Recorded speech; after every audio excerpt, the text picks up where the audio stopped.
إنزال عسكري أمريكي مغربي كبير بالصحراء المغربية على بعد كيلومترات قليلة من الحدود الجزائرية، والهدف هنا البدء في مناورات الأسد الإفريقي العسكرية في نسختها 2024، وهي مناورات حربية تعتبر الأضخم في القارة الإفريقية. والنظام العسكري الجزائري يراقب بخوف كبير هذه التحركات العسكرية المغربية الأمريكية، خاصة وأن المغرب سيجرب أقوى الأسلحة الأمريكية الجديدة في الصحراء، ومن بينها طائرات الشبح F-35، والتي بدورها ستكون حاضرة في هذه المناورات العسكرية. والأكيد بأن الجيش المغربي أصبح قوة إقليمية قادرة على الدفاع عن نفسها ودحر جميع أعداء الوحدة الترابية للمغرب وفرض السيطرة المطلقة على جميع حدود المملكة المغربية. فمنذ تاريخ اعتلاء العائلة الملكي الملك محمد السادس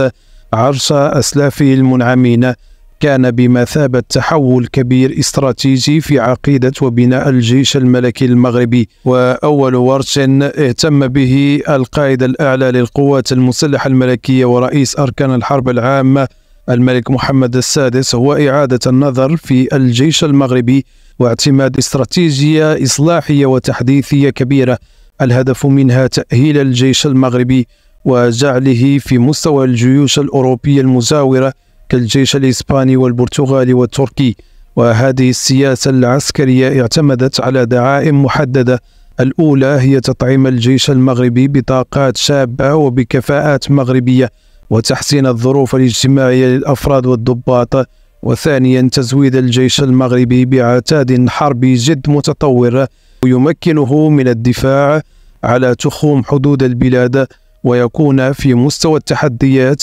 والمخاطر التي تواجهها المنطقة ويواجهها المغرب بشكل خاص. وتشكل مشاركة الجيش الأمريكي ضمن مناورات الأسد الإفريقي في قلب الصحراء المغربية مكسبا حقيقيا للمملكة المغربية، إذ أن البوليساريو لطالما ادعت قصف منطقة المحبس في إطار مسلسل أخبار زائفة تروج لخرق وقف إطلاق النار. ويذكر أنه بناء على تعليمات الملك محمد السادس القائد الأعلى ورئيس أركان الحرب العامة للقوات المسلحة الملكية المغربية، انطلقت يوم الاثنين بأكادير التدريبات المغربية الأمريكية العسكرية المشتركة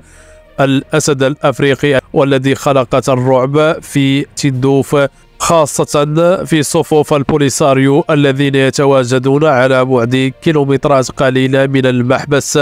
ويسمعون دوي القذائف والصواريخ المغربية وهي تطلق من قلب الصحراء المغربية.